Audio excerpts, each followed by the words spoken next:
चंद्रकांत भी भट्ट, अमेरिका से। मैंने एक आर्टिकल से पढ़ा, स्त्री शक्ति। हम अनपढ़ कहने वाले इतिहास पढ़े कि भारत की पहली महिला पायलट भोपाल के नवाब की राजकुमारी आबिदा सुल्तान थी। इतिहास हमें क्या सिखाता है? क्या सच में हमारी बेटियां कभी आगे नहीं बढ़ी, या फिर कुछ नाम ऐसे भी हैं जिन्हें हमने भुला दिया? आज हम बात करेंगे एक ऐसी शख्सियत की जो राजकुमारी भी थी, योद्धा भी थी और आसमान को छूने वाली ये बेखौफ महिला भी थी।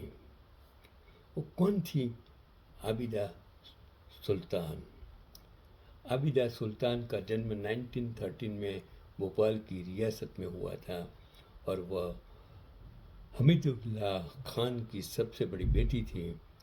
यह वही वो भोपाल था जहाँ महिलाओं ने राज किया और बेगम सुल्तान जहान जैसी बेगमों की परंपरा ने इस शहर को अलग पहचान दी। एविएशन और साहस की एक मिसाल थी। आबिदा सुल्तान सिर्फ राजमहल तक सीमित नहीं रही। उन्होंने पायलट ट्रेनिंग ली, विमान उड़ाया और उस दौर में जब महिलाओं को घर से बाहर निकलना भी मुश्किल था, उन्होंने आसमान को अपना रास्ता बनाया। यही वजह है कि लोग उन्हें पहली महिला पायलट कह देते हैं, लेकिन सच यह है कि वह भारत की शुरुआती महिला पायलट्स में से एक थी, न कि पहली।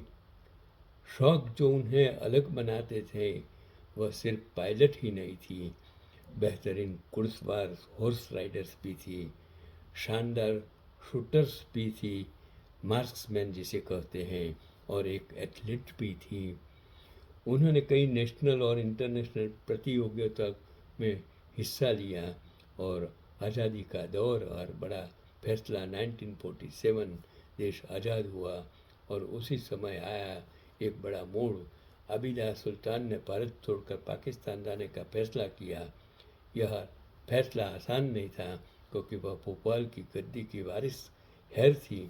अगर वह भारत में रहती तो शायद भोपाल की नवाब बनती, लेकिन उन्होंने पाकिस्तान को चुना और पाकिस्तान में नई पहचान उसने बनाई कि पाकिस्तान जाकर उन्होंने खुद को फिर से साबित किया कि वह बनी एक राजनीतिक डिप्लोमेट। कई देशों में पाकिस्तान की प्रतिनिधि रही और सरकारी उच्च पदों पर काम किया। उनका बेटा शहयार खान आगे चलकर पाकिस्तान क्रिकेट बोर्ड का चेयरमैन भी बना और उनकी किताब आबिदा सुल्तान ने अपनी ज़िंदगी पर एक किताब लिखी कि मेमोरीज ऑफ रेबल प्रिंसेस। इसमें उन्होंने अपने संघर्ष, फैसले और ज़िंदगी के अनकहे किस्से साझा किए। सब बनाम वायरल दावे, सच बनाम वायरल दावे। वायरल मैसेज यह कहता है कि भारत की पहला महिला पायलट। असली सच्चाई यह है कि वह भारत की शुरुआती महिला पायलट्स में से एक थी, एक बेहद प्रगतिशील और साहसी महिला थी।